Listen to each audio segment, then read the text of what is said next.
বিশ্বকাপ ফুটবল শুরু হয়েছে এবং এক এক দল এক একভাবে খেলা শুরু করতেছে। যেমন ধরুন পরশু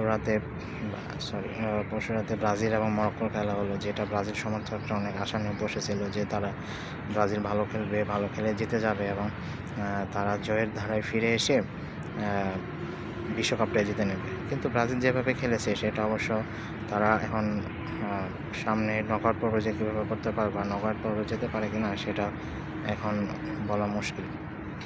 এখন যাই হোক, সামনে আরও অন্যান্য দলের খেলা হচ্ছে, বিশেষ করে জাপান নেদারল্যান্ডের খেলাটা তো দুর্দান্ত হয়েছে, সেটা ড্র হয়েছে।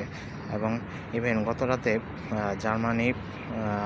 জার্মানির সাথে কুরাশাও এর খেলা হয়েছে এবং জার্মানি কুরাশাওকে তো 7 গোল দিয়েছে। এটা দেখে অবশ্য অনেকে বলতেছে যে জার্মানি যখন ব্রাজিলকে 7 গোল দিয়েছিল সেই ধারায় আবার ফিরিয়ে নিয়ে এসেছে। যাই হোক, আসলে হয়তো সামনে ফুটবল খেলা আরও অনেক জমবে এবং সবাই অনেক আনন্দ সহকারে, অনেক মজা সহকারে, তৃপ্তি সহকারে দেখবে। কারণ এক এক দল চায় সবাই যার যার সাপোর্টের দল জিতুক, বিশ্বকাপ জিতুক।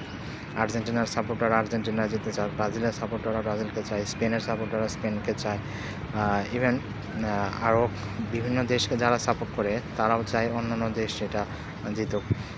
এখন সামনে হয়তো খেলা আরও অনেক জমজমাট হবে, কারণ আপনি দেখবেন জাপান এবং নেদারল্যান্ডের খেলাটা ড্র হয়ে গেলো, ব্রাজিল মরক্কো খেলা ড্র হয়ে গেলো।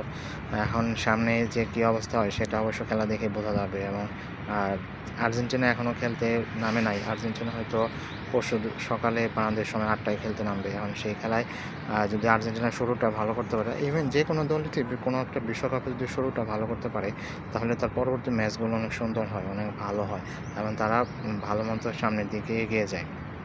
যাই হোক, আপনারা অনেক উৎসাহ নিয়ে, অনেক আনন্দ নিয়ে এই খেলাগুলো দেখুন, উপভোগ করুন এবং যে যার দলকে সাপোর্ট করে যান, চিল্লায় যান, এই কামনা রইল সবার প্রতি।